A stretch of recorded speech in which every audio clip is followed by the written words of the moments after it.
M K Ramdas കൂടി ചേരുകയാണ്. രാംദാസ്, ഇത് മനുഷ്യനിർമ്മിത ദുരന്തം എന്ന കാര്യം അത് സർക്കാർ തന്നെ സമ്മതിക്കുകയാണ്. അപ്പോൾ ഇത് പ്രതീക്ഷ പോലെയാണല്ലോ ഈ പറയുന്നത് എല്ലാവരും. മഞ്ജുഷ്, ഇതിൽ ഏറ്റവും പ്രധാനപ്പെട്ട ഒരു കാര്യം ഇപ്പോൾ 2024 ജൂലൈ 29-30 തീയതി പുലർച്ചെ നടന്നിട്ടുള്ള ഉരുൾപൊട്ടലിനെ കുറിച്ചുള്ള കഥകൾ നമുക്കറിയാം. അതിന്റെ ഒരു ദുരന്തം, ആ ദുരന്തത്തിന്റെ ഒരു ആഘാതത്തിൽ നിന്ന് ഇതുവരെ നമുക്ക് മോചനം കിട്ടിയിട്ടില്ല.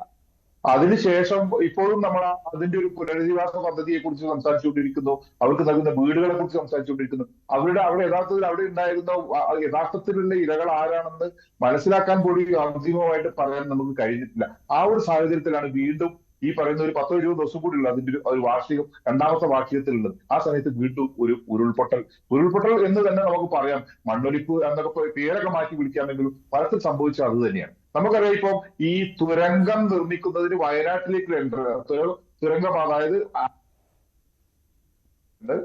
കോഴിക്കോട് ജില്ലയിലെ ആനക്കമ്പോയിൽ നിന്ന് വയനാട്ടിലേക്ക് എത്തുന്ന മേപ്പാടിയിലേക്ക് എത്തുന്ന തുരങ്കപാത, ഏതാണ്ട് 9 കിലോമീറ്റർ ദൈർഘ്യമുള്ള തുരങ്കപാതയുടെ ഇങ്ങേ ഏറ്റാണ് വയനാട്ടിലെ എൻഡിൽ നടക്കുന്ന നിർമ്മാണ പ്രവർത്തനങ്ങൾക്കിടെയാണ് ഈ അപകടം ഉണ്ടായത്. കുറച്ച് ദൂരം മാത്രമല്ലേ ഈ തുരങ്കം വന്നിട്ടുള്ളൂ അല്ലെ? ഇപ്പോൾ പണി ഒരു 60 മീറ്ററോ നമ്മൾ ഈ ഭാഗത്ത് നിന്ന് ഇത് മനസ്സിലാക്കുന്ന, ഈ ഭാഗത്ത് നിന്ന് വയനാട് ഭാഗത്ത് നിന്ന് കള്ളാടി എന്ന് പറയുന്ന പ്രദേശത്ത് നിന്ന് അവിടെ തുടങ്ങിയിട്ടുള്ള വർക്കിൽ ഏതാണ്ട് 100 മീറ്ററോളം ഭൂമിക്കടിയിലേക്ക്, അതായത് ഈ പറയുന്ന പാറയിലേക്ക് എത്താൻ വേണ്ടിയിട്ടുള്ള ഒരു തുരങ്കം നിർമ്മിച്ചുകൊണ്ടിരിക്കുകയാണ്.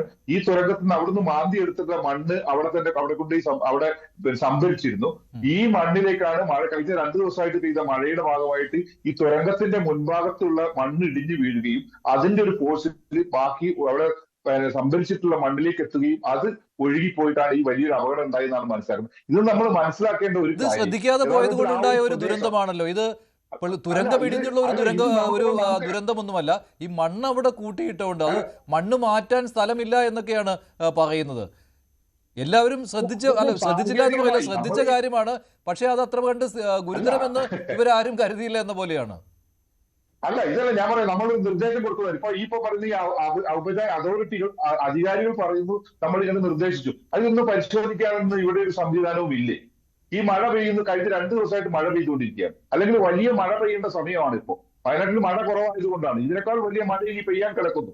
എന്ത് മുൻകരുതലാണ് നമ്മൾ എടുത്തിട്ടുള്ളത്? ഇപ്പൊ ഞാൻ പറഞ്ഞത്, ആ ഒരു പ്രദേശം ദുർബലമാണ്, പാരിസ്ഥിതികമായി ദുർബലമായ പ്രദേശമാണെന്ന് എത്രയോ കാലമായി പറഞ്ഞുകൊണ്ടിരിക്കുന്നതാണ്. എത്ര പഠനങ്ങൾ, എത്ര വർഷങ്ങളിൽ നടക്കുന്നു. ാണത്, അപകട മേഖലയാണത്, എത്രയോ പറഞ്ഞു. പക്ഷെ ഇത് കേൾക്കാൻ ആരും തയ്യാറല്ല. പരിസ്ഥിതി പ്രവർത്തകർ മാത്രമല്ല, ഗവൺമെന്റ് ഏജൻസികൾ തന്നെ പല ഘട്ടങ്ങളിലായിട്ട് ഇത് മുന്നറിയിപ്പ് നൽകിയിരുന്നു, ഇത് അപകട മേഖലയാണ്, ഇവിടെ ഇതൊന്നും ചെയ്യാൻ പറ്റില്ല. പക്ഷെ ആര് കേൾക്കുന്നു? ഇതിന്റെ മുകളിൽ ഈ ഒരു അപകടം വരുമ്പോൾ ഇതിനെതിരായിട്ട് സത്യത്തിൽ ഇതൊരു സൂചന മാത്രമാണെന്നാണ് നമുക്ക് കാണേണ്ടത്. എന്താണ് ഒരു പദ്ധതി കൊണ്ട് ഉദ്ദേശിക്കുന്നത്? ഒരു നാട്ടിലെ അല്ലെങ്കിൽ ഒരു പ്രദേശത്ത് ജീവിക്കാനുള്ള മനുഷ്യന്റെ സ്വാതന്ത്ര്യത്തെ പൂർണ്ണമായും നിഗണിച്ചുകൊണ്ട് എന്ത് വികസന പദ്ധതിയാണ് ഇവിടെ നടപ്പാക്കാൻ പോകുന്നത്? എന്ത് വികസന പദ്ധതി? ആരോടാണ് ഇതിന് മറുപടി പറയുക? ഏതോ നാട്ടിൽ കിടക്കുന്ന പാവം മനുഷ്യരാണ് ഇവര് കുരുതി കൊടുത്തിരിക്കുന്നത്. പാവം മനുഷ്യരാണ്. നമ്മുടെ നാട്ടിലുള്ള നാട്ടുകാർ അപകടത്തിൽപ്പെട്ടില്ലെന്ന് വിചാരിച്ചത് ഇതിന്റെ ഒരു സങ്കീർണത അല്ലെങ്കിൽ ഇതിന്റെ ഒരു ഭീകരത നമുക്ക് കുറച്ച് കാണാൻ കഴിയും. ഈ മനുഷ്യനെ എന്തിന്റെ പേരിലാണ് നമ്മൾ ജോലിക്ക് കൊണ്ടുവരുന്നത്? ഇതേ അവസ്ഥ തന്നെയായിരുന്നു ഈ പറയുന്ന ഈ കഴിഞ്ഞ ചുരൽമല മുണ്ടക്കൈ ദുരന്തത്തിന്റെ കാലത്തും. നമ്മൾ വലിയ സുരക്ഷിതമായിട്ടുള്ള സ്ഥലത്തേക്ക് ടൂറിസ്റ്റുകളായിട്ട് അവരെ വിളിച്ചു വരുത്തിയതാണ്. ഇതാ സുരക്ഷിതമായ വയനാടാണ്, സുരക്ഷിതമായ കേരളമാണ്, സുന്ദരമായ കേരളമാണ്, ദൈവത്തിന്റെ സ്വന്തം രാജ്യമാണെന്ന് പറഞ്ഞ് വിളിച്ചു വരുത്തിയിട്ടാണ് ഈ പാവം മനുഷ്യര് കൊലയ്ക്ക് കൊടുക്കുന്നത്. ശരിക്കും ഒരു മസാക്കറാണത്. ശരിക്കും ആസൂത്രിതമായ ഒരു മസാക്കർ ഉണ്ട് ഇതിന്റെ പേരിൽ. അങ്ങനെ വേണം നമ്മളിത് കാണേണ്ടി വരും. കൂടുതൽ വാർത്തകൾക്ക് news 18 Keralam YouTube channel subscribe ചെയ്യുക.